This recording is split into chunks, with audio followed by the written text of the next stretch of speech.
অসমৰ বিভিন্ন ঠাইত সিঁচৰতি হৈ থকা ঐতিহাসিক সম্পদসমূহৰ সৈতে চিনাকি হোৱাৰ মানসেৰে এইবাৰ আমাৰ যাত্ৰা শিৱসাগৰলৈ। এইবাৰ আমাৰ লক্ষ্যস্থান গড়গাঁৱৰ কাৰেংঘৰ। বিশেষ অনুষ্ঠান অৰঙে দৰঙে অনুষ্ঠানত আজি ইউনিভাৰ্চেল নিউজৰ সমূহ দৰ্শকসকলৰ মাজলৈ লৈ আহিছোঁ শিৱসাগৰ জিলাৰ গড়গাঁৱত অৱস্থিত কাৰেংঘৰ। আহক পোনপটীয়াকৈ ইউনিভাৰ্চেল নিউজৰ সমূহ দৰ্শকসকল পোনপটীয়াকৈ কাৰেংঘৰৰ লগত চিনাকি হওঁ।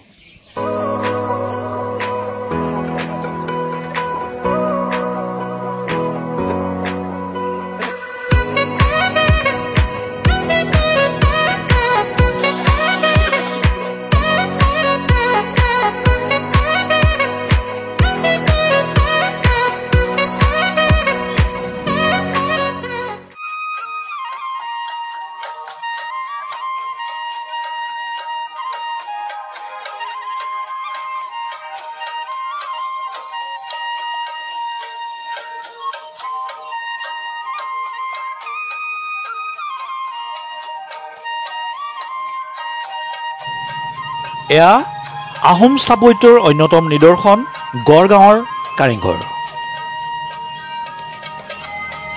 7 মহলীয়া এই কাৰেংটো স্বৰ্গদেউ ৰাজেশ্বৰ সিংহই নিৰ্মাণ কৰিছিল।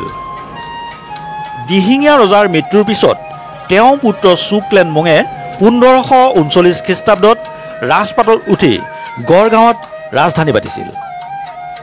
চিহাবুদ্দিন তালিছৰ লিখনিত কাঠ বাঁহেৰে বনোৱা কাৰেংঘৰটোৰ নিৰ্মাণ সন্দৰ্ভত 1200 পাইকে এবছৰ খাটনিৰে নিৰ্মাণ কৰিছিল বুলি উল্লেখ কৰিছে। মুঠ 7 মহলীয়া এই ঘৰটোৰ ওপৰত আছে 4টা আৰু মাটিৰ তলত আছে 3টাকৈ মহল। এই কাৰেঙৰ নক্সা তৈয়াৰ কৰিছিল চুকলেনমুঙৰ বুদ্ধিমতী পত্নী চাওচিং কোঁৱৰীয়ে। বাঁছগড়, ভিতৰগড় আৰু ইটাৰ গড়েৰে নিৰ্মাণ কৰা কাৰেংঘৰ শত্ৰুৰ বাবে আছিল অভেদ্য দুৰ্গ।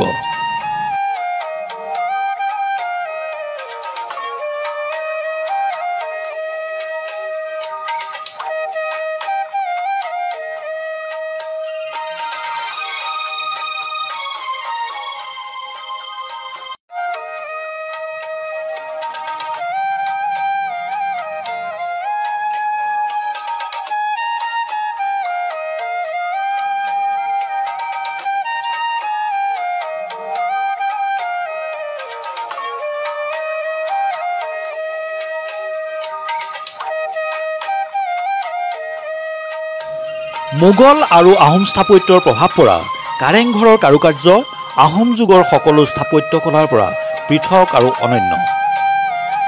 3খনকৈ দুৱাৰেদি প্ৰৱেশ কৰিব পৰা এই কাৰেঙৰ সৈতে ৰংপুৰৰ তলাতল ঘৰলৈ মাটিৰ তলেৰে এটা সুৰংগ পথ আছিল।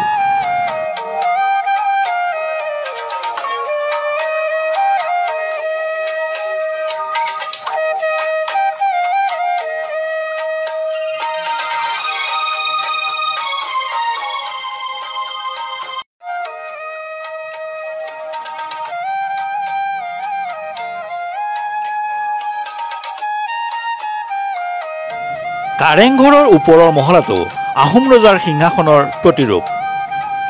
7 মহলীয়া এই বেদীত আহোমৰ মান সন্মান, ৰাজচিহ্ন, ঐশ্বৰ্যৰ প্ৰতীক তথা কুলদেৱতা সোমদেউ বিগ্ৰহটিক চৌচালি সাজি ইয়াতে ৰজাই পূজা সেৱা কৰিছিল। অদ্ভুত কাৰিকৰী কৌশলে নিৰ্মিত গড়গাঁৱৰ কাৰেংঘৰ আজিও অক্ষত অৱস্থাত আছে। অলেখ প্ৰাকৃতিক দুৰ্যোগ মূৰ পাতি লৈ গড়গাঁৱৰ কাৰেংঘৰ আজিও জিলিকি আছে অনন্য ৰূপত।